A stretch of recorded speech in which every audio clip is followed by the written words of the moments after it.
terisolasi. Dan kebanyakan dari ojek online juga sering merasa nggak peduli soal kesejahteraan pengemudi ojek pangkalan. Apakah Ibu Fitri setuju atau tidak dengan maksud tersebut? Kalau tidak setuju, karena persaingan ini jelas-jelas nggak adil, nggak seimbang. Ojek pangkalan berusaha mencari nafkah buat keluarganya, tapi mereka harus bersaing dengan ojek online yang jelas-jelas mereka udah punya banyak kelebihan. Mereka menawarkan kenyamanan, lebih cepat, dan efisien. Sedangkan ojek pangkalan harus berjuang dan berusaha dengan cara yang udah ketinggalan zaman. Kita kadang menganggap mereka sebagai pelengkap kota tanpa tahu tekanan beban mereka yang mereka alami gitu. Terus yang mereka alami ini karena ini bukan cuma soal pendapatan yang nggak stabil, tapi juga soal kesehatan mental mereka yang tertekan. Ketidakadilan ini membuat mereka kesulitan bersaing, terutama dalam hal mental, karena sistem yang ada lebih mendukung ojek online. Banyak pengemudi ojek pangkalan yang merasa nggak percaya diri kalau sama ojek online yang lebih gampang tarik pelanggan.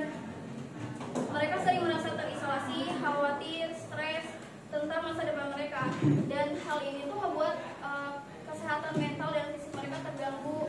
Apalagi banyak penumpang yang lebih memilih ojek online karena lebih cepat dan efisien. Apa ada harapan dari Ibu terhadap masalah ini? Dalam menghadapi persaingan ini, harapannya adalah semua pihak bisa bekerja sama dan saling dukung supaya ojek pangkalan terus bertahan dan berkembang tanpa mengorbankan kesehatan mental mereka. Terus, semoga masyarakat lebih peduli dan memiliki kesadaran terhadap kesejahteraan pengemudi ojek pangkalan. Pemerintahan juga harus membuat keadilan,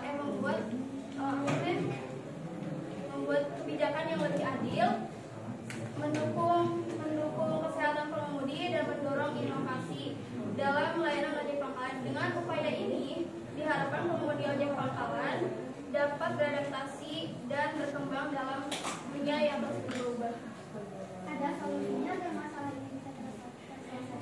Beberapa solusi yang bisa dicoba: pertama, pemerintahan perlu bikin aturan yang lebih adil supaya persaingan ini lebih seimbang. Yang kedua, ojek online bisa bekerja sama dengan pengemudi ojek pangkalan.